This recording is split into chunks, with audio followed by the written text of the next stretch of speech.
Good morning to everybody. So welcome back to the specific section on the life sub-program, Circular Economy and Quality of Life. So you will hear about the topic. My colleagues from the unit, the sector, will give you detailed information about all the topics that we have under our two calls. So I will not spend a lot of my time in this introduction. One reminder, please make sure that you are asking questions only on those topics. This is very important. We have a lot of questions coming, and those are to be really focused on that. My two colleagues in the back office from the Slido side will monitor those questions and only accept those related to the topic. So thanks a lot for that. And without further notice, I'm giving the floor to Fabio Leone, the head of sector of the Circular Economy and Quality of Life in the INEA Life Unit. Fabio? Thank you, Nadia, for the floor. As you introduced me and myself, if you can move to the next slide, please. Several of the colleagues in the sector and myself will introduce you to the specificity of the circular economy and quality of life. Next slide, please. We will go through to the type of activities funded, definitions of innovation and best practice in this call, the priority topics and related budget, and then going through with all other colleagues the detailed project topics. And finally, we will have a question and answer session. So next slide. First of all, we are talking here about standard action project, SAPs. What are the SAPs and what they aim to? First of all, to demonstrate, develop, and promote innovative techniques, methods and approaches, contribute to the knowledge base and to the application of best practice, and supported the development, implementation, and monitoring and enforcement of relevant union legislation and policies, and finally, catalyze a large-scale deployment of successful technical and policy-related solutions. The co-financing rate is 60%, is the maximum. And the maximum duration for this standard action project is 10 years. And next slide, please. So the type of activities funded under LIFE, there are two main types, and it is both innovative techniques and best practice. So this is we would like to underline because it was a change or an update in the recent years. So we do accept innovative techniques, but also best practice. What we mean by innovative techniques, methods, and approaches, we mean new solutions when compared to the state of the art at national and sector level, and which are implemented at a scale which will allow achievement of sufficient and credible ambitious impacts.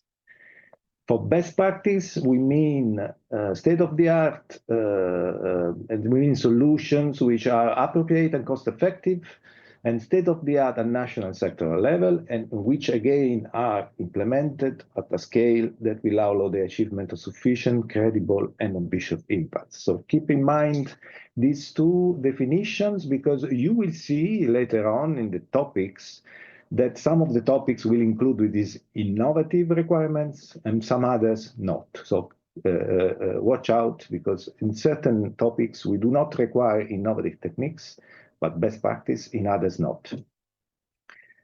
And next slide, please.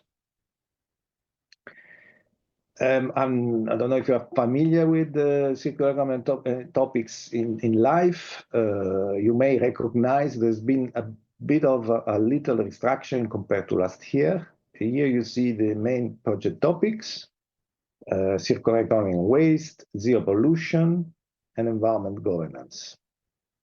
I'm not reading all, but you are able to look at it, and we will go in details anyway later on. The overall budget for the circular economy and quality of life is 77 million. And we have an earmarked 4 million for the Bauhaus subtopic. You see 2.7.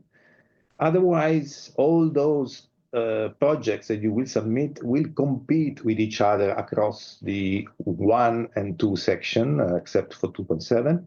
So this is 77 million for all the projects that are being submitted. We also have environment governance with a earmark of 4 million euro for these projects. You see also in this box on the right a bit of an estimation, but this is just indicative to give you an indication of the size of the budget of projects which we normally receive.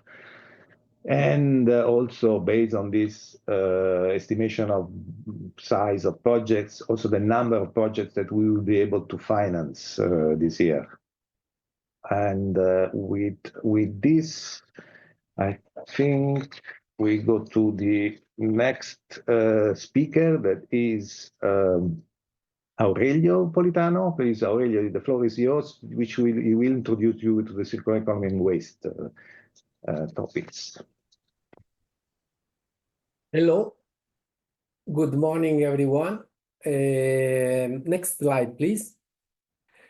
So as my colleague Fabio Leone mentioned, I will walk you through the first topic of the long list of topics that we have on the circular economy and quality of life.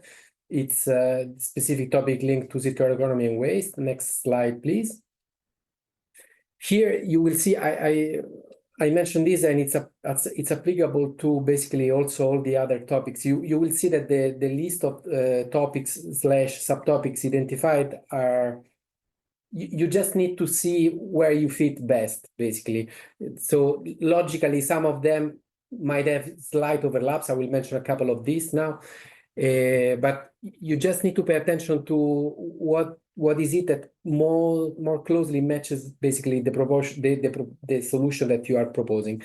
Here we're talking about recovery of resources from waste, and mostly we want to deal with the solutions that are, as mentioned by my colleague Fabio Leone, innovative. You can see implementing innovative solution. Here we deal mostly with recycling as end kind of result. And then you can see that there's a specific focus on some waste streams that are priority at European level, like, you know, plastic, textile. And you can see that in the first topic, there's a definition also of some of the processes that need to be included in the solution you propose. So I will not go into the detail. You can read it. Basically, it's rather clear. Again, the focus it's on innovation. It must be innovative, and also on these specific processes and waste streams. The second subtopic deals with the similar issue, but when it comes to hazardous substances, so how to manage this, how to enable recycling of those substances in a safe way, and trying to reduce the scale of the problem. Next slide, please. This is the part that deals more with the circular economy, and basically here we apply really the principle of circularity in different ways. You can see the specifications are, we will go through quickly, are rather, let's say, on different levels of details. For example, the first one addresses proposals that deal with business and consumption models, basically coherently with the ideally value chains identified by the new circular economy action plan, like, you know, plastic, textile again. So it's quite broad as a definition. So if you fit this, you should select it. Second point deals with the extended producer responsibility, even voluntary ones, and in particular with the mechanism of ideally modulating the fees depending on the environmental impact of the, let's say, of the producer, basically. So with some mechanism to adjust these extended producer responsibility schemes. The third part basically deals with, I will say it in a word, it's eco-design. So if your solution deals with designing at the beginning a solution, a product, a service that is able to improve circularity, then it's welcome. Next slide, please. Here in the point 4, we deal with post-design, so products already existing, and we try to basically increase the life cycle of these products through repairing, reuse, refurbishment. So solutions that deal with this are welcome. Then we have solutions to support reduction of single-use products and increase of reusable products. As I mentioned, this is a very specific point. If you deal with this, good that you select this, but it also, this topic could also fit under other more general topic I just described. And then you have below different, you could call them example, again, circular business models that basically, again, extend the life cycle of the product service you propose, or industrial symbiosis, or application of digital product passport that identifies basically the characteristics, environmental characteristics or impacts of a specific product or service.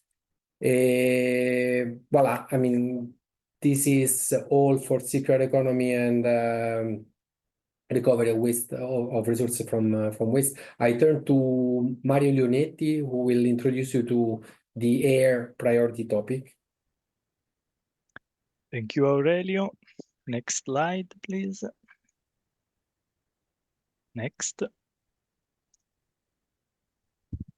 Okay, good morning, everybody. I'm going now to introduce you to the topics related to air quality. First of all, I would like just to mention you that when we talk about air, we are talking about pollutants regulated mainly by 2 directives, ambient air quality directives and national emission reduction commitment directives. So this is important because sometimes we see, for example, a project also contributing to the reduction of greenhouse gases, particularly carbon dioxide, to a certain extent. It is a very desirable secondary effect when you have an air quality project also to have a substantial reduction of greenhouse gases, particularly CO2. But if your project is directly, predominantly addressing greenhouse gases, so CO2 reductions, please better refer also to the life clima. When we talk about the focus on air, putting focus on air means pollutants such as particulate matters, nitrogen oxides, sulfur oxides, volatile organic compounds, ammonia. So everything that is regulated by the 2 directives that I mentioned below. Saying that, the first topic is related to the reduction of particulate matters in areas where there are substantial emissions due to the use of solid biofuels for domestic heating. So the sector to be focused on is domestic heating. The second is in areas where there are substantial dust generating activities. So for example, areas of construction, reconstruction, quarrying, mining, mineral handling, all these areas generate substantial particulate matter emissions, can be addressed under these topics. Solution can be technical, managerial, regulatory based, or incentive based. Next slide. The second topic is road transport mobility. And here you can see a certain variety of techniques or services that can be addressed under these topics. I will not go detailed one by one, but there is really a huge variety, such as real-world driving conditions, zero-emission vehicles, also 2 or 3 wheelers. Here, notice that to a certain extent we can allow related infrastructure needs, so for example, recharging, refueling, but the focus is never on the infrastructures. The project focus is always on the mobility side, so on the zero emission vehicles. Innovative use of alternative fuels, innovative retrofit programs for vehicle, drivetrain technologies. We have also non-combustion emissions from non-combustion sources, such as wear and tear from brakes, tires, and road surface. High-impact traffic access system through advanced access criteria or labels that promotes zero-emission mobility, such as low zero-emission zones, road pricing schemes, and similar. Then the use of innovative platform for logistics, of passengers and goods. And last but not least, solution to implement low emission transport modes and alternatives such as walking and cycling. Next slide, please. So after the road mobility, we have the non-road mobility. It includes maritime, transport, ports, aviation, and generally all the mobile machinery is going under the non-road mobile machinery regulation. It may also include, when strictly necessary, infrastructures, logistic. It may tackle the propulsion of these machineries and or the cargo. When I say cargo, there are some footnotes that I invite you to read to simplify the text that have not been reported, but cargo is generally referred to the phenomenon of degassing of volatile organic compounds for hydrocarbons cargo tanks. The last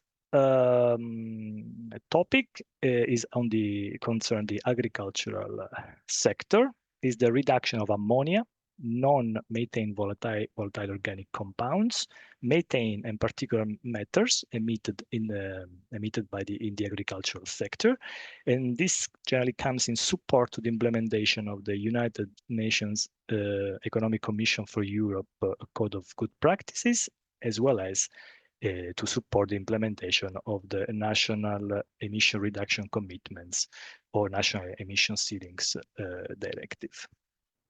That's all from my side, and I give now the floor to my colleague Federico.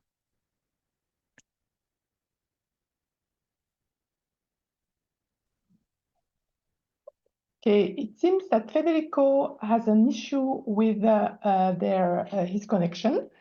Should we move to the next topic? And then we come back to him? Yeah. So is it, Federico, are you here? Yes, I am. Oh, okay. Okay, good. Thanks, Federico. So it's your turn now, please. Okay, sorry. Next slide. I had some issue with the connection. Okay, I will present the water priorities. We have three main areas of intervention underwater. The first one is water quality and quantity. The second one is water management in marine and coastal areas. And the third one is related to provision of water services. Let's start with water quality. At first, we have, let's say, a more chemical approach to water quality. We can do it in our project in two ways, either by addressing organic pollution and nutrients, either at source or at wastewater treatment level, or by remediation in the environment. These pressures and these measures should be identified in the river basin management plan, so should make reference to the Water Framework Directive. This is very important. Or we can have addressing pressures from chemical pollutants. This can be either priority substances or emerging contaminants, or pollutants identified as river basin specific pollutants. In this case, with strictly chemical pollutants, the reduction of pollution should be addressed at source, and this is very important. Next slide, please. We go now to more water quantity area or of intervention. This can be addressed. This is aimed either to address too much water or too little water. So flood and risk management should be addressed. This can be done either through nature-based solutions aimed at increasing water retention capacity of a territory. This will support the increase of space and volume for water flows and also water infiltration. So it will address the issue in both ways. Then we have sustainable urban drainage system, which is a novelty as of this year, specifically expressed in the call document. And we have the optimization of and management of operation of the existing infrastructures. This is related to the mostly to the new proposal of urban wastewater treatment directive. And finally, we have integrated risk assessment and management approaches, especially addressed to social vulnerability. Next slide, please. Finally, we have the combination of water quality and quantity. This is done by addressing hydromorphological pressures. Also here, it's very important that these pressures and the measures are identified in your river basin management plans. Hydromorphological pressures also the addressing can contribute to the biodiversity strategy by increasing the length of free-flowing rivers in Europe by increasing both longitudinal continuity of water courses or increasing lateral connectivity and with the ecosystems in the environments. This can be also addressed through innovative water saving measures or via integrated management of water quality and quantity according to the new proposal of urban wastewater treatment directive. We have more in the next slide, please. Then it can be also addressed at reducing and optimizing energy use in wastewater treatment plants. And also this is another novelty directly expressed in the call document to implementing innovative measures and best practices that are mentioned in the drought management plans. As Fabio said in the beginning, please be careful where in the call document innovation is requested and where best practices are also admitted. Next slide, please. We're going now to the marine and coastal water management. Here we have a very precise legislative reference, which is the Marine Strategy Framework Directive, but we will have to take into consideration also the Maritime Spatial Planning Directive in order to set up our proposal. Next slide. Conceptually is quite simple in the sense that in order to apply in this area, we have to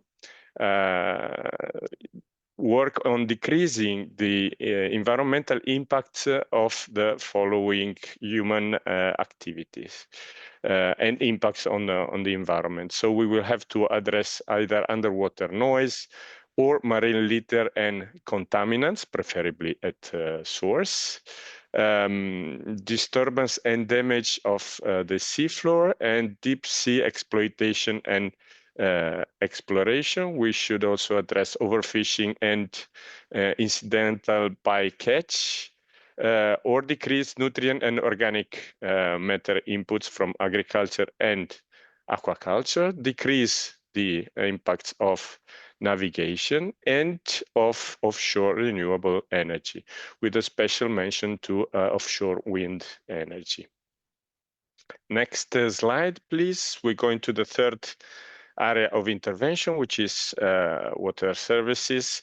Here we have a bit more technological approach, let's say. So we have to improve the provision of services, either talking about drinking water provision or urban wastewater treatment, or water use according to the regulation in force. Here we can apply innovative technologies and tools for drinking water and urban wastewater treatment by using resource-efficient processes or diminishing the presence of pollutants of emerging concern, and improve the treatment of wastewater for use, ensuring the highest safety levels. We can also apply innovative tools for provision of drinking water services, of wastewater treatment services in rural areas. This is quite specific topic. We can go to the next slide, please. Either we can apply innovative solution for water supply, wastewater treatment, water reuse with a particular focus on recovery and recycling of resources. We can also apply source control methods and on-site technologies for the control and decrease discharge of emerging pollutants, and address loss of water, energy, and resources in industrial production. So every topic is quite specific, as you can see. Finally, we can have the implementation of sustainable water management solutions for companies, private business, and specific sectors based on the water footprint assessment. So as you can see, we have a wide range of possibility to apply under circular economy and quality of life for water. Please make sure that you read properly the call document and keep an eye on the innovation part. Thank you very much. I pass the floor to my colleague Michel for soil. Thank you, Federico. Good morning to all. I will present you the financing by the LIFE program on soil. There's been a little bit of change compared to the previous period, but basically based on the policy, so from the soil strategy to 2030 and the proposal for a soil health law. So the focus is on actions to maintain and enhance soil health, including innovative actions. So for soil, actually, you will see all the topic can include innovative innovation, but does not require innovation. So these actions address the following. So the sustainable soil management and promotion, scale up and implementation of innovative soil management practices and technique that prevent and restore soil degradation. So we have many soil threats, so including salination, erosion, loss of soil organic carbon, compaction, excess nutrients, contamination, water filtration, reduction of water retention capacity, acidification, loss of soil biodiversity, land take, and seeding. An action to protect the capacity of the soil to provide ecosystem services. So as you can see, soil is very much related to other policies, and among them water. So there's a clear link between the two. So other actions that can be financed is to prepare and respond to extreme weather events, so a drought, heat, wildfires, and floods, to increase the resilience of the soil for these threats related to climate. And the idea is to scale up the implementation of nature-based solutions and sustainable soil management practices that enhance water retention, nutrient availability, soil structure, soil biodiversity, and carbon sequestration. Next slide, please. So other actions that we finance are actions to mitigate and reverse desertification through integrated water and land management, the implementation of practices tackling soil and land degradation in arid, semi-arid, and dry sub-humid areas, and the development of better land use planning. Another type of action is related to food security and safety. to increase the resilience of the EU food system by promoting and scaling up innovative solution here to secure soil fertility, natural pest resistance, and nutritional food quality while applying sustainable soil management. Other type of action related to human health and well-being by ensuring that soils can contribute to provide safe and nutritious food, filter contaminants, reduce heat, preserve water quality, and support nature, green infrastructure, and biodiversity. Next slide, please.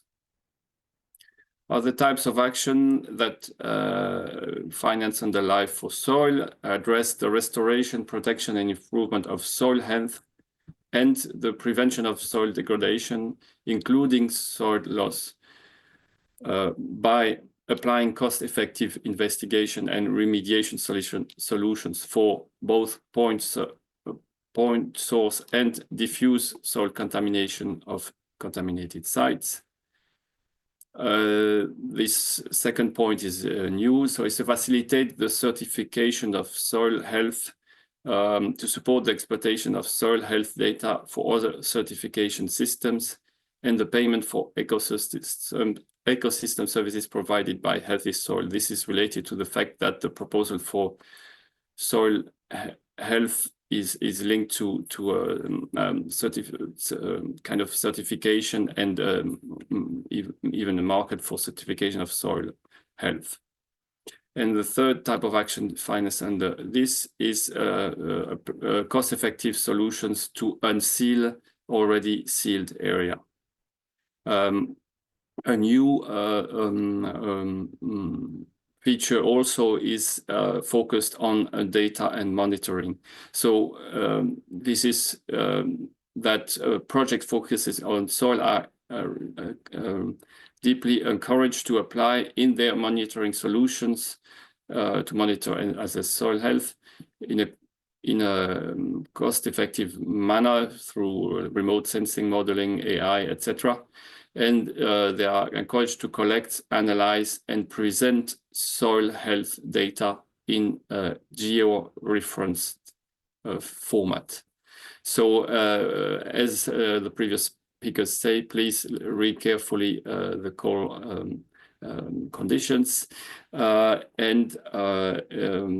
So this is it for soil, and I have the pleasure to pass on the floor to my colleague, Manuel Montero, on noise. Thank you.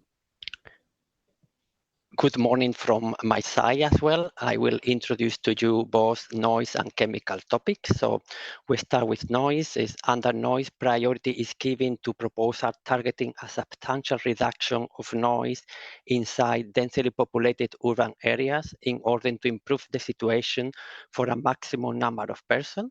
How can we reach this?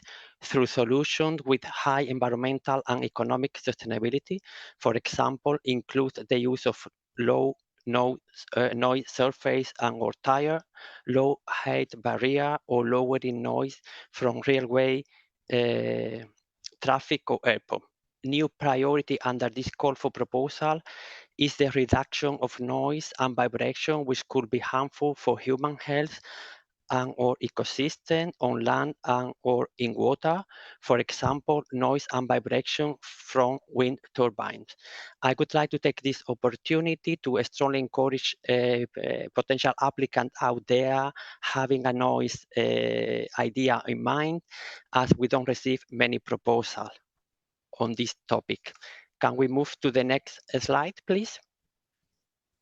In the area of chemicals, priority is given to proposal addressing prevention and reduction of the impact on the environment or human health of hazardous substances, in particular at least one of the following listed below, such substances of very high concern or substances that fulfill the criteria for substances of very high concern, including endocrine disruptors and persistent substances, combination effect of substances, the so-called cocktail effects, nanomaterial, biocidal product and or plant protection product, PFAS, substitution of substances of very high concern or substances that fulfill the mentioned criteria by non-chemical alternatives, asbestos, particularly in recycling material and objects after preparation for use.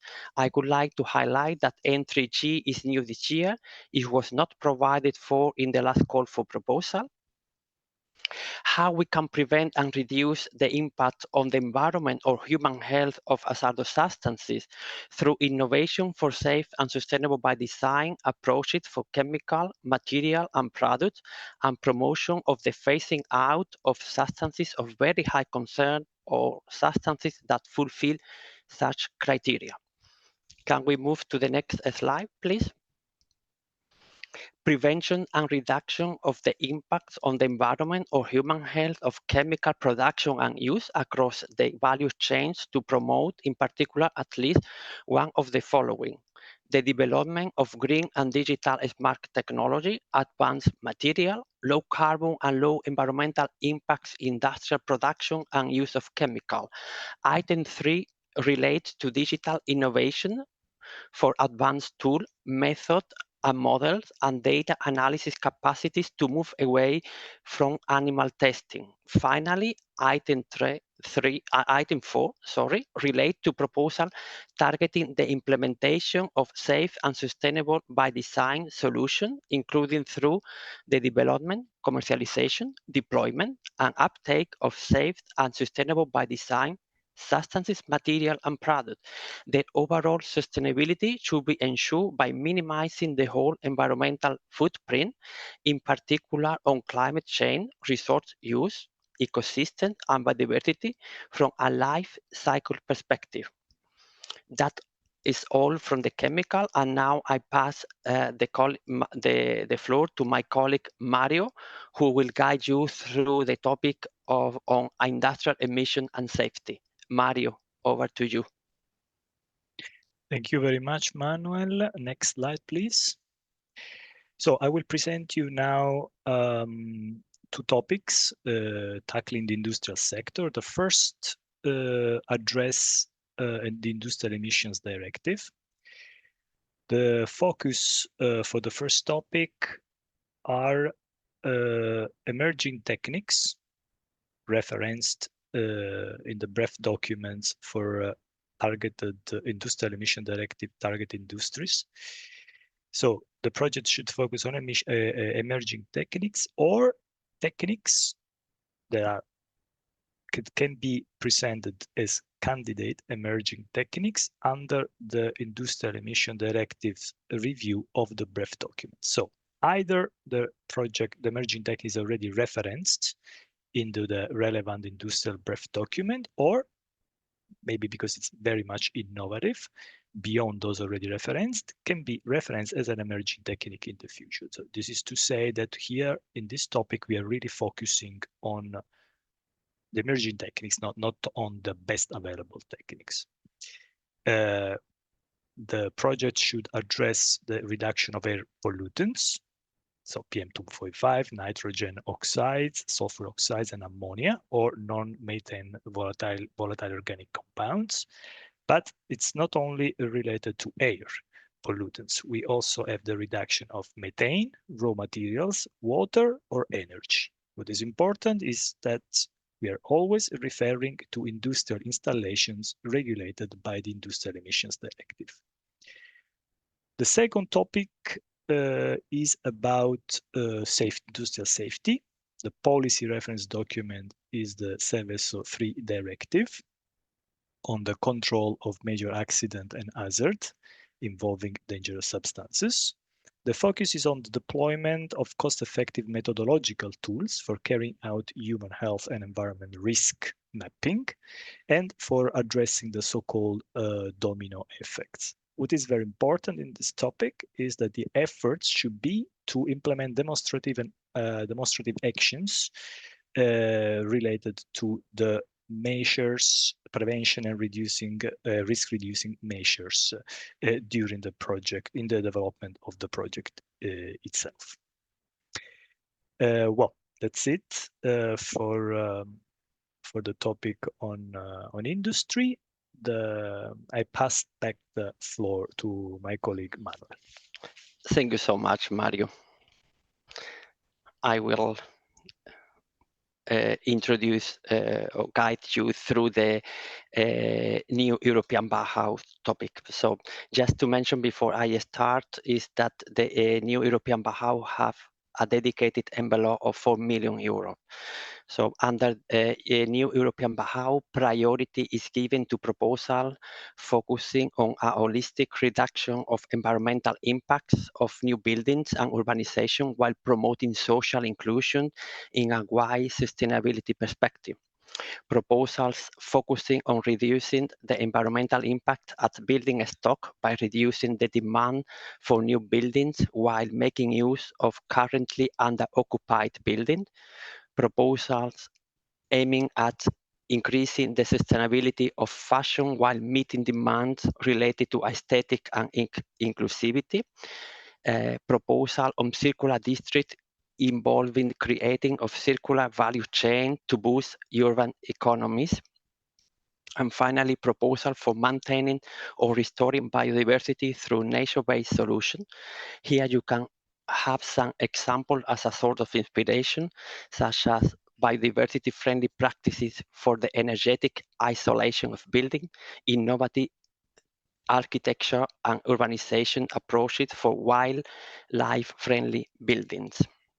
So as you can see, an important aspect of the new European Bauhaus is, of course, the life is derived by impact. We want to see impact in our project, but in this case, you have to take into account social and cultural issues related to the subject addressed in the new European Bauhaus. Can we move to the next slide, please? I move now to the governance, environmental governance, and I would like to mention that under the environmental governance, I have a separate budget of 4 million euro, as already presented to you. That meaning that all the applications under environmental governance compete among themselves. Can we move to the next slide, please? Chapter 3.1 of the call for proposal refers to activities in support of the public administration, decision-making, and voluntary approaches for the public and private sector. Under item 1, priority will be given to proposal aiming at improving the capacity of the public administration to manage, monitor, and or assess complex initiatives with a view to develop synergy, to reduce administrative burden, and or to optimize environmental outcomes. Proposals shall target one or more of the following. Entry A relates to plans, programs, initiative, roadmap, analysis, review, and assessment that derive from EU environmental policies and or legislation other than on nature and biodiversity as listed below, such as air quality plan, waste prevention program, national or regional circular economy, action plans, just to name a few. Can we move to the next slide? Here you see other type of plan or strategy, and while entry B relate to EU decisions on industrial emission, waste management, water pollution, and water abstraction. Can we move to the next slide, please? Item 2 aims at proposal that develop approaches to promote, implement, and or harmonize one or more of the voluntary instruments listed below, such as product environmental footprint category rules and or organization environmental footprint sectoral rule, the EU Eco-Label, Eco-Design for Sustainable Product Regulation, Green and Circular Public Procurement, EMAS, etc. Item 3 aims at proposal that target the implementation of innovative solutions in the private and or public sector for addressing zero pollution based on modeling and forecasting tool for air pollution and or water pollution, use of innovative data management related to air, noise, water, marine, soil, and industrial emission. For example, innovative use of sensor, artificial intelligence, as well as Copernicus or other form of Earth observation. Finally, item 4 relate to action targeted at the implementation of proactive drought management, including the exchange of experience of drought risk management in the EU, capacity building and dialogue through the European and global drought observatories and Copernicus Emergency Management Service. We can move ahead, please.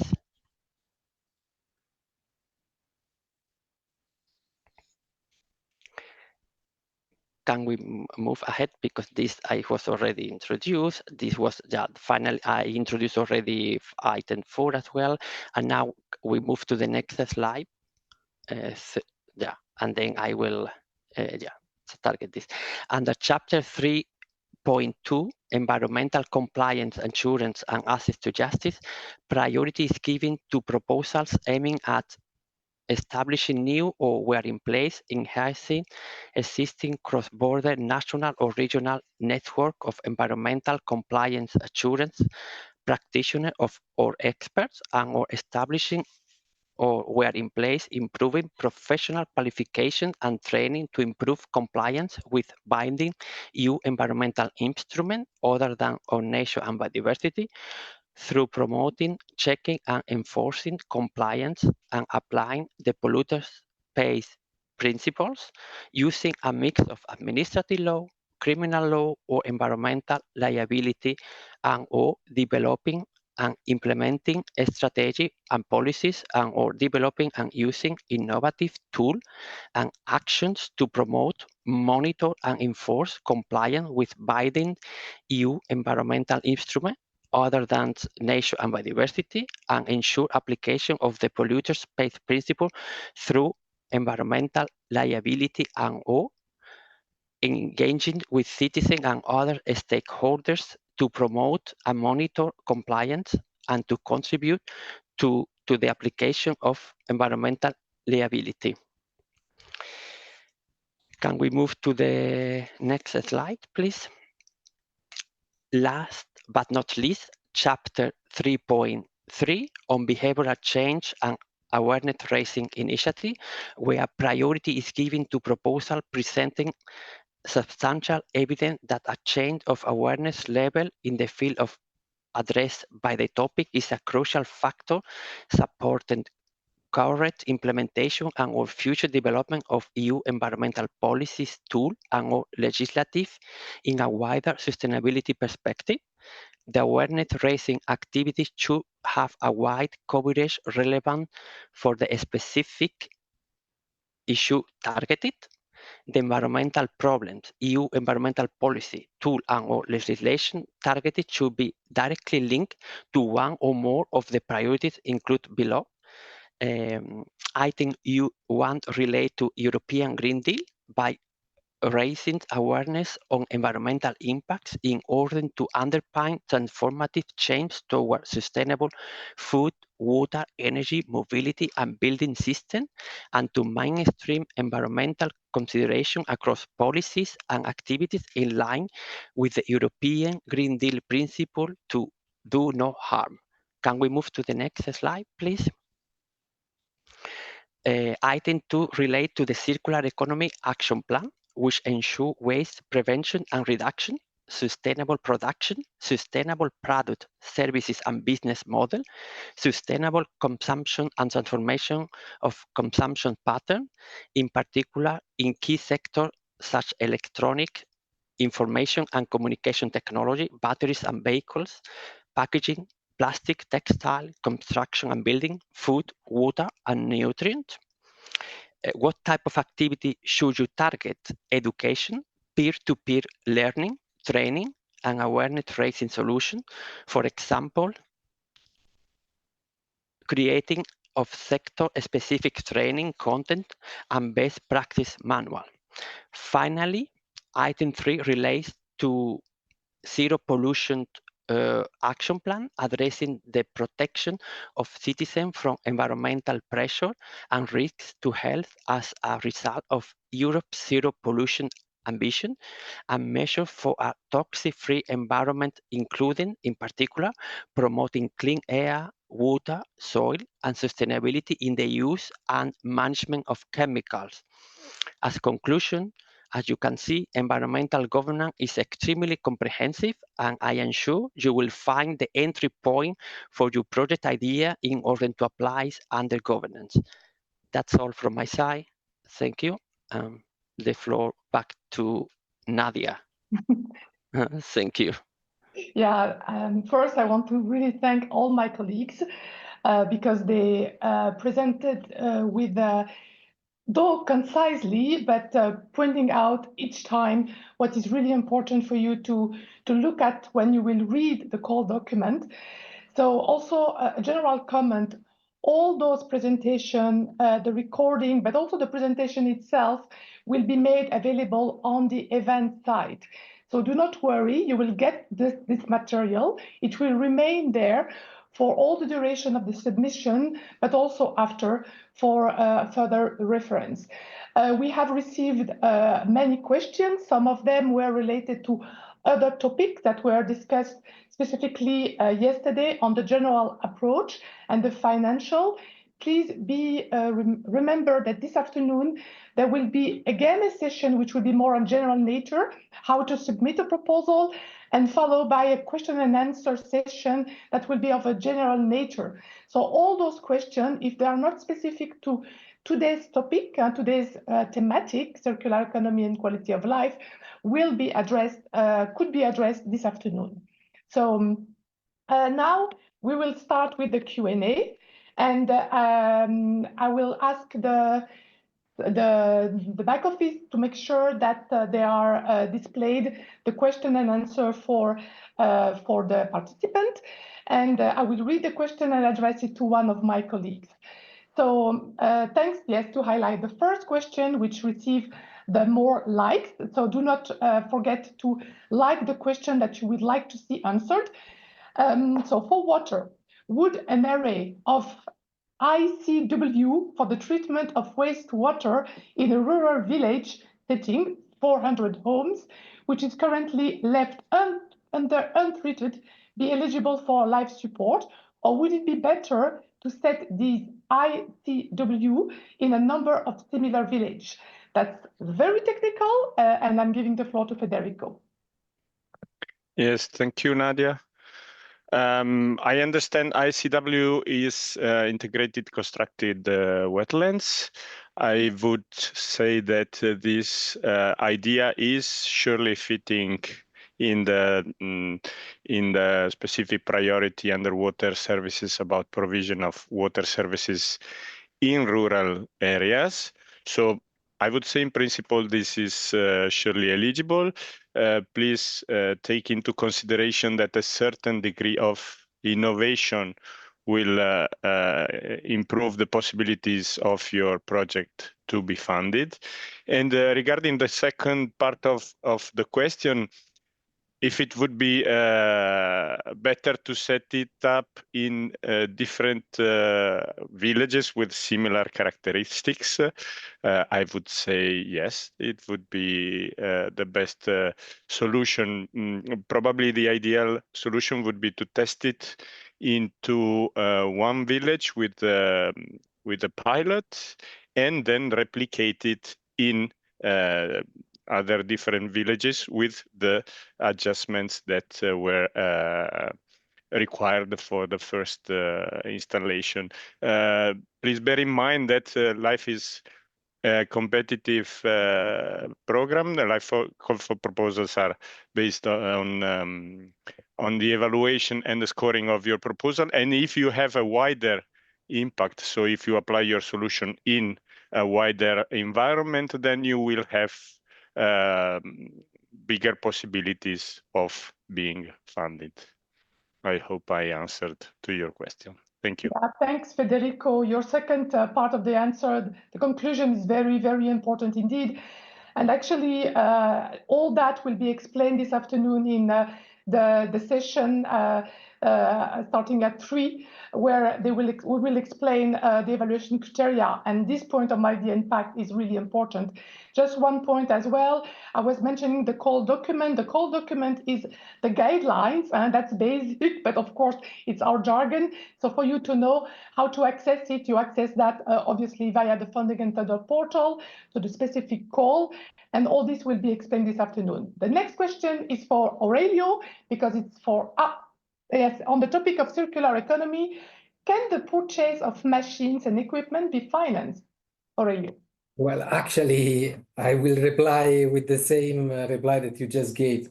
Please, the first strong advice is you need to read the call document. So we are here to discuss. We have just presented the policy priority topics today, but the call is much more complex than this. So sorry for the long introduction, but the answer is yes. There are some conditions for this, and it's important to highlight the fact that those costs are eligible, but there must be a project behind. It's not just that we finance the purchase of equipment or infrastructure. There are some award criteria that need to deliver, that bring the project to be assessed in such a way, positively, in such a way that has to deliver impacts, replication, or a lot of other things. So it's not that we just pay the invoice for the equipment. So just to be clear, I hope that was clear. Thanks a lot. So the next question is also a question which was, I think, already answered yesterday, but I will give a short answer to that one. Hello, under the Life 25 SAP environment call, can we submit a proposal as mono-beneficiary without any consortium? Yes, you can, but of course, it has to make sense as well. And this is exactly what Aurelio just mentioned about the equipment. The consortium is part of the evaluation as well under the resource. And maybe one of you can, if one of you want to develop on that part, but it's really important that the consortium makes also sense vis-a-vis the proposals. But the short answer to that question is yes, you can, if it makes sense to be only mono-beneficiary. I don't see anybody who wants to take the floor on that, so we can go to the next one. If a project is a scale-up of a pilot in the same territory, can it be considered innovative? Who wants to take that? Fabio? Aurelio? I can take it if you want. Okay, Aurelio. Actually, I don't know, in the sense that the scale up of a pilot, I mean, if we assume that the pilot is innovative and we are scaling up to industrial, commercial, let's say, level, and it is innovative according to the definition of the LIFE program, which is innovative at national level and or sector level, then the problem that is the issue that is in the same territory, it's not really a problem, but the scale up from pilot to industrial doesn't mean necessarily that it's innovative according to the definition of LIFE. Pilot can also be just a pilot of an existing technology. So, but okay, to make it simple, I don't see a particular problem in this. Okay, thank you. The next question, I will address it to Fabio. Can the circular economy and quality of life fund the construction of facilities, for example, for an innovative recycling method? And under which category of eligible costs should this cost be included? Fabio? Thank you, Nadia. Okay, here it's in principle. I tell you, in principle, yes. This infrastructure could be eligible. However, it depends in the context of the project. It cannot be that 90% of the cost of the project is infrastructure or the building around a machine. So there must be a proportionality between the different costs, the objectives, the impact, which should fall under one of the priority, ideally, of the call. So it's conditional, yes. There are, as the previous speakers also said, the previous colleagues said, you have to frame it in the context of the project, the conditions that are in the call. So, so it's not easy to give a straight answer. Okay, thank you. The next question, I will address it to Silvia Donato.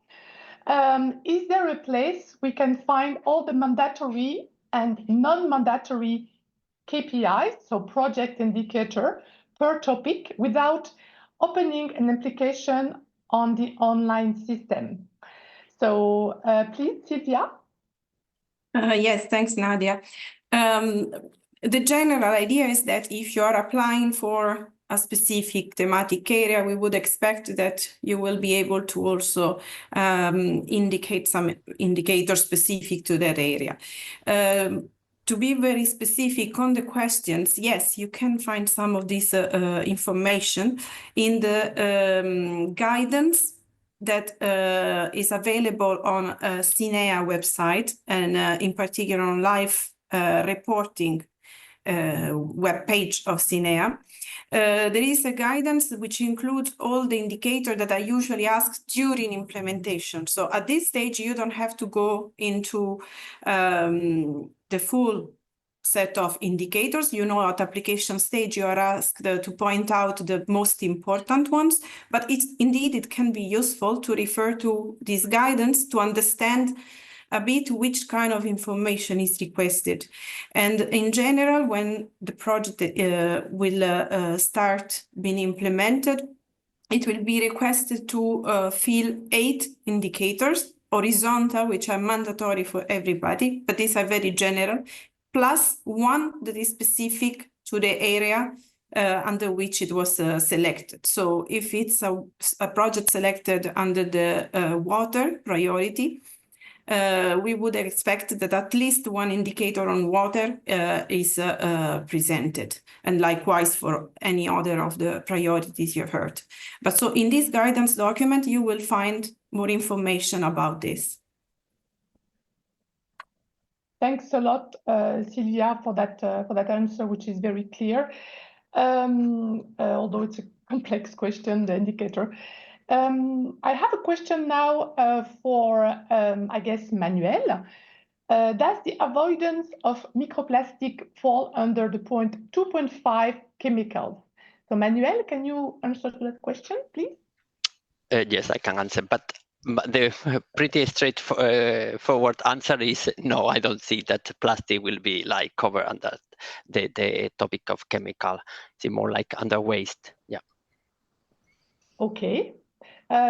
Is Aurelio or maybe Federico for the water want to add something about the waste part of the microplastic, or not necessarily?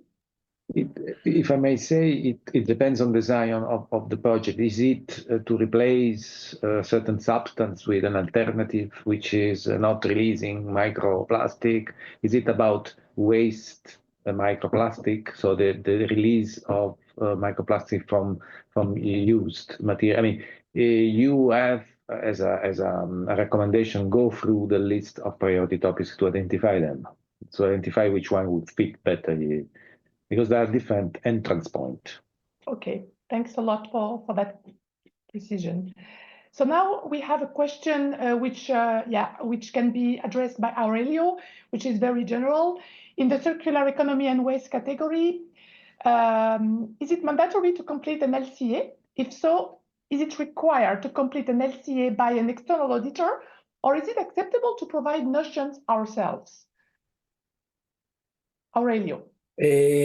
Yes, long question. So the brief answer is that at the proposal stage, projects that have performed already a life cycle analysis, evidently, and they can submit it maybe as, can even report the information or submit it as a kind of additional annex. It's more than welcome, and it makes the proposal most likely more credible, hopefully. but it's not compulsory. What we ask at the proposal stage is that you explain the environmental impacts and your environmental solution in a life cycle approach, which it's a softer way to say we do not require an analysis, a formal analysis at this stage, but evidently the more information you have, the more you show us that you have an understanding of, let's say, the environmental impacts throughout the life cycle of your solution. And this applies not only to waste and circular economy, but to all the, basically almost all the topics we have addressed. So this is, you need to explain this, but there's no compulsory deliverable at this stage. What you need to know is that if you sign a grant agreement with us and if your proposal is successful, LCA is one of the compulsory kind of deliverables that we ask. So this will have to be for sure addressed during the project implementation. But yeah, hopefully it was clear. So the more you have, the better it is in terms of information. But at submission stage, it's not compulsory to have a fully fledged LCA. Yeah, thanks a lot. Maybe Nadia, to complement Aurelio to the second part of the question, if the consortium have the in-house expertise, they can carry out internally. If they don't have the expertise, then they can outsource the service of a company providing the service of the LCA. Indeed. Thank you for that complementary answers. Now we have the question. I'm moving up a bit because of the like. We have an question related to the application. When, as Fabio or Aurelio mentioned it several times, there are several entry points. So the application focus in one or two topics. In this context, what defines a topic? What is the scope, hierarchical level, the topic at chapter or subchapter level, etc., etc. So I don't know if we can answer to that question, but Aurelio will try. Thanks, Aurelio. So the first answer is I am very empathetic with you applicants because we have managed to create a genealogical tree of topics, subtopics, nephews, and things like this. To help you with this, if you read the code documents, you will see some specific examples, but basically you are supposed to select maximum 2 subtopics, let's say, so specific points. I don't know, for example, I presented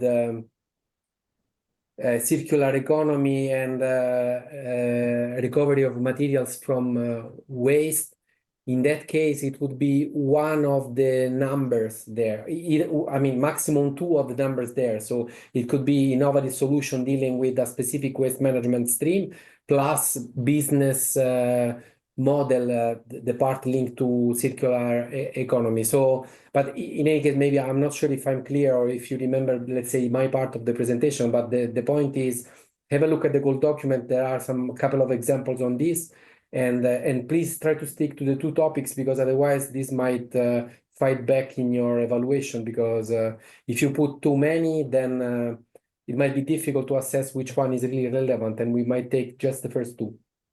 So yeah, hopefully it was clear. Thank you, Aurelio. It was clear, at least to me. So now I would like to pass the floor maybe to Fabio Leone to answer the question about the next one. The call document states that there might be bonus points for proposal offering an exceptional catalytic potential. Can you give an example of a catalytic potential? Thanks. Yeah. Again, very difficult, and you should put it into a context, because maybe one catalytic potential in a certain context doesn't make sense on another.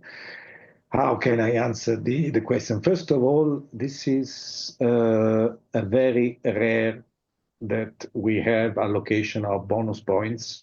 So these are really exceptional, as it's written, exceptional cases of projects which within the context of life I'm making a generic example. It'd be difficult to make a specific example. They have the potential, and they actually do in the project, of replicating the solution they have developed across many European countries, making a change, addressing the problem in a more global sense. So they are really making a change with the solutions to the problem that they have addressed, not just in the local context, but across countries, across sectors. So it's really exceptional. And this is recognized by this bonus. Again, it's marking some exceptional, it's normal that you may not receive these points. Don't expect that. I understand everyone thinks his solution is exceptional, but in this context, it's really opening up to broad impacts across countries, across sectors. I mean, it's really, in that sense, making a change in the problem that they really address in a broader sense. Okay, Aurelio, do you have an example of this catalytic, or it's actually? I don't have an example, unfortunately. I wish I did from our projects, and this is very telling about the fact that this is it's not something so easy. But let's say, I mean, let's think about another sector. Let's think, Skype. When Skype came out, it was a startup, very convincing one. Very briefly, in few years, it really revolutionized basically the sector of communication. For example, I am aware it's another sector, but this is what we are talking about. To say it in another way, we're talking about a project or a proposal that complies with all our criteria, the basic ones, including replication, business profitability, business outlook, impacts, but it's so convincing that basically we understand it as something that can really change the sector. I don't know, in the case of waste management, it can be some specific sorting technology that has never been implemented before, and all the kind of homework linked to this in terms of technical readiness, impacts, business profitability, and all these things are so convincing that make us think that this can really be, a solution for, I don't know, sorting out specific type of plastic that now cannot be sorted, this type of thing. But unfortunately, I don't have a specific example because, as Fabio also said, we wish we could see more of this kind of breakthrough. Yeah, it's a sort of a game changer. Yeah, a game changer. Really, yeah, that's the meaning of yeah. Okay, thanks a lot to both of you. Now I will pass the floor I will ask Mario Leonetti to answer the next question. How important is the gas emission reduction avoidance as life project indicator in the topic circular economy? Mario, can you tell us something about that? Can you answer that question? Thank you, Nadia. Thank you for the question. But the direct, simple answer is yes. It is very important because within the big life family of programs, you know that we have life climate, but in general terms, life has to contribute to improvement in nature's, circular economy and quality of life, and to climate. So in all your projects targeting reduction of waste, water quality, reduction of water consumption, air quality, reduction of air pollutants, it is very important that you quantify in the indicators reduction in greenhouse gases. In the most of cases, we're talking about carbon dioxide. But, there's a but, we have a call, a sub-program specific, that is Life Clima. It is mainly in that call that the priority number one in terms of problem targeted is the reduction of greenhouse gases. In circular economy and quality of life, it's more a secondary, important but secondary target, in the sense that, for example, if you target a project on zero emission vehicles, obviously you have zero air pollutants and zero greenhouse gases emitted. But the project in its structure, if it is submitted under the air topic, should demonstrate as environmental problem related to the emissions of air pollutants. If a project is predominantly addressing the reduction of greenhouse gases, it's better if you give a look to the climate mitigation topic, since there it's actually treated as the main indicator. I hope I've been clear. Yeah, Thank you. Thanks, Mario. Just to remind you as well that the climate action sub-program did this morning the same session than today, and the recording and the presentation will be made available. So you will be able to look at that if you haven't followed this session. Now the next question is about European Bauhaus. So it will be for Manuel. Fabio or Manuel can take it. So Manuel, is the European Bauhaus initiative still considered a priority within circular economy sub-program? Could you provide an estimate of how many projects are expected to be funded in the current or upcoming call? Manuel? Yeah, I can start, and then if Fabio want to complement, he can't always complement, of course.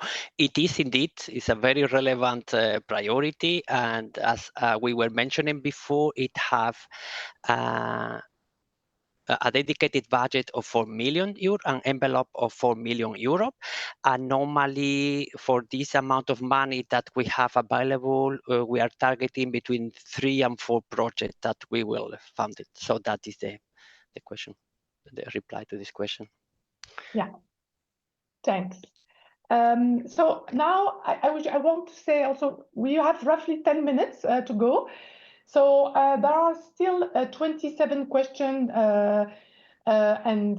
so it's important that you like the questions if you find them interesting, because we will not have the time to answer to all of them. So they will be pushed up. So this question, are there EU directives that you specifically want to see a focus on this year that have high priority in your eyes on this year? So that's a bit of a tricky question for us, because we do Can I answer that? Yeah, of course, Aurelio, please. Well, without being polemic, we have just finished making a presentation about the policy priority topics. I guess, and evidently they're all linked to, specific directive, communication, action plans. So yeah, it's just, I would say, have a look back at the registration of the session, have a look at the call document where all these topics are listed, and I'm sure that you will find out the directives that are priority in our program. Yeah, indeed. What is also contrary to climate, where they have an annual area of intervention, so annual sub-priority, if you wish. In the circular economy, we set all those priority over a period of the multi-annual work program, which has been accepted, and that was presented today.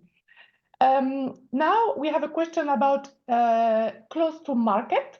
What are the specific expectation towards a close to market project? Is it an advantage to implement a close to market? So I could give an answer to that. Maybe colleagues will be able to complement. Actually, a close to market is a project is defined close to market as soon as it has something to offer to the market, being a solution, being a product. So actually, and I don't know if it's an advantage to implement a close to market, but obviously, if you have something to go, you have to make sure that to go to the market, in your proposal, you have convincingly demonstrated to us that you are ready to go on the market, and you are not just doing something that without preparing that side of the product solution development, and therefore putting on the market. Because what we are looking for is impact, and it's because the product will go to the market that we will have the expected impact. So that's a long answer to that question, because we can't say it's an advantage if you don't prepare well all the market aspect. And be reminded that this preparation is clearly welcome in a project where you do have something which is relatively meant to go to the market. So I'm looking to my colleagues here if they want to add something or if this was sufficiently clear. So yeah, I think we do welcome, just to close, we do welcome projects which within life they will bring a product really during the project into the market. And this is also a possibility in life. We do finance pilots, but also concrete real scale projects which bring a product to the market, a process. So yes, if this is the case, then obviously you will see yourself a bit in an easier position in addressing some of the work criteria like impacts, because you will really work on implementation. okay, thank you. I don't know why because my recollection was that we were going up to, I don't know if you see the same thing on me, on the pool. So we are still at the Q&A. Yeah, of course. So sorry. Can the circular economy and quality of life implement and install noise barrier as identified in the strategic noise maps developed under the Environmental Noise Directive? So that's a long question, but it goes to Manuel. Manuel. Yes, I will try to reply to this question. So, I mean, it's important that you read carefully the noise topic because it can, but you have to take into account that these solutions have high environmental and economic sustainability, or that what is clearly indicated is like, for example, that this barrier has to be low and with low landscape impact. They have like eco-friendly material. So you can see is something standard that is out there in the market, maybe no, but if those barriers are having some type of innovation, then it can be a good example. So read carefully the topic because it's important that you take into account that there is high environmental and economic sustainability. So there is this eco-friendly material. So you are deploying this barrier, but they are like new to compare to the state of the one that they are currently used, for example. So it's important to take into account these parameters. But potentially it can be. Yeah, thanks a lot. Yeah, thank you. So just for your information, now you can't address new question. However, you can still the question that are answered. So we are reaching towards the end of our session. I will take few additional questions and stop it. So now, does the new European Bauhaus trend only refers to topic related to buildings, or could it also cover other area? Manuel? Yes, as you can see, there were like 5 different items. Some of them they are related to building indeed, but they were also related to circular economy district. There is one related to fashion. So there are other topics, not only buildings, urbanization. Yeah. And maybe if I can follow up with a more generic statement, that these priorities are not binding, in a sense that if you do come with a project which does not address the priorities, you can still submit a project. Of course, you will receive less points as compared to another project, but imagine that your project is excellent and top for all the our criteria, so you may still be able to get finance. It all depends. So it's not mandatory topics. It's open. So in case of Bauhaus, you may try to submit a project which doesn't necessarily fit perfectly with those lists. You are allowed. You will get less points. Yeah, just to specify this, which is valid for all the topics in the call.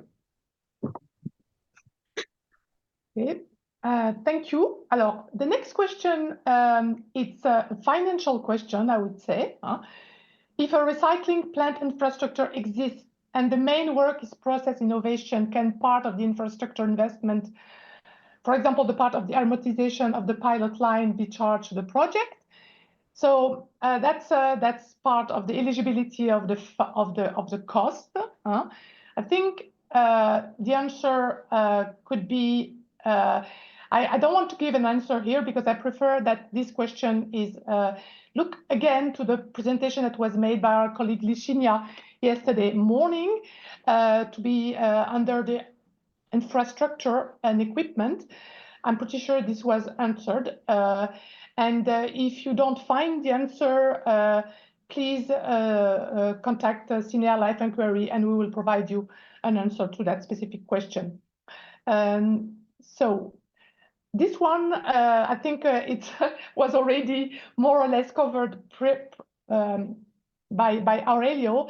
I don't know if anybody wants to give us an additional answer to that. It's a difficult job to choose, but indeed reading and making also, Mario made also a tentative of giving what is the primary objective of your project versus more secondary objective of your project. And this is how you will choose what call, but also what topic, because we do know that out there, when you're working with a very complex and integrated environment, and therefore you may enter into the different topics. So, alors, maybe we can take another last question, which will be for Sylvia. Sylvia, can you just tell us a bit more about the LPI, the project indicator? So this apparent contradiction. Yes, I think, I'm sorry if it created confusion, but in fact, they are not disconnected, the two things. At the application stage, as I said, you have a selection. So you have in part C a choice of indicators. This will also be present afterwards. So there is a link between what will happen at application stage and what happens afterwards. The previous question was about which are mandatory, and I indicated that in the guidance that is available in the live reporting section, it explains which indicator are considered as mandatory, yes, for project under implementation, because these are the projects that will be asked to further detail their live project indicators.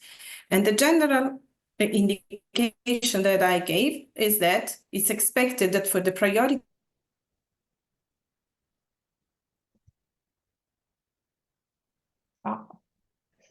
I think there is an issue with Sylvia. Yeah. She's frozen. I'm sorry. Okay. Sylvia, I don't know if you hear us, but you are frozen. So we will stop here. And I think we will maybe take one more additional question. And I think we had a question about the duration. The duration is a free choice for the applicants. Basically, it's like the partnership under the SAP, under the Strategic Action Project. There is a maximum duration, if I'm not wrong, of 10 years. But after you have to decide, because you are the project owner, actually, the project proponent, to decide what are the good duration and be realistic. I think it's really important to be realistic. And this afternoon, you will, again, in this presentation, how to design the project, you will see many tips on that. Alors, the last question that we can take is, I would like to ask if there are specific eligible duration. That's it. Sorry, I just answered that question. One last one is, if we think of value for money, can we see somewhere examples of KPIs achieved by existing or completed project that gives tons of CO2 reduced for every project euro spent? I think I see here Fabio, you might not see it, but I see Fabio nodding on my side of the screen. So that's a tricky question. I think the answer is no. Fabio? I mean, you gave me the difficult one. No, I think here the maths doesn't match. I mean, it's not a mathematics here that we can take the amount of CO2, the cost, and then we do the maths, and then you give you the example. What's the best? No, I think it's a more complex. It's value for money. It takes into account all the elements of the proposals. and the context of the proposal, because €1 in one specific sector or country is different than €1 in another specific sector or country. So it's a bit more complex than this. So we don't have examples, which actually examples may even be misleading. Yeah. Thank you. We do, though, have the LIFE public database, where there is a list of ongoing but also past projects. And normally what we have updated summary of the project and their expected impact. But as Fabio said, it's not mathematical. I think we take one last question. So the question of Chiara. Topic 1.2, circular economy and environment, and subtopic 6, support to the implementation industrial symbiosis. Is it mandatory to consider the environmental performance of the whole value chain considered? So I think that is for Fabio, can you answer the question? It would be for Aurelio. Yeah, but Aurelio is not there anymore, so I guess you can answer the question. To be honest, it would require the knowledge, the exact knowledge of the topic to answer you, and I don't have it in front of me, so I cannot really answer based on the specific topic, I'm afraid. What was the question again? So I suggest that Chiara, send the question to the live inquiry that the CEA live inquiry, and we will answer to that question specifically. Indeed, better. Because we are not able to answer now. So that was the last question, and I would like now to first welcome again all my colleagues and that did a very concise and on-the-time presentation. And be reassured that all these presentations will be made available, the recording as well. We have the CEA Life Inquiry if you have some specific question. Do remember also, do not forget to contact your Life NCP, National Contact Point. They are able to support you really in this precise context of your project, which we do not pre-screen in CEA the project. We only answer general questions. And I'm handing the floor to Eva, our master for the Thank you very much, Nadia. You're welcome. For moderating this session so well and so witty. And thanks to all the CEQL team colleagues who have done a great job in informing us about this call for proposals for standard action projects. I would just like, before the lunch break, to ask our participants to give us feedback about this information session, including on the question and answers, by going to slido.com. Well, I suppose you're already there, but just please go to Slido and quickly let us know what was your level of satisfaction about this information session. It's very important for us to know and to try to improve year on year our presentations. Thanks a lot, and I will see you at 1:30 p.m. this afternoon. There will be a new session on the standard action projects calls for nature and biodiversity. So for those interested in this session, see you this afternoon, and thanks for those who participated this morning. Have a good lunch break.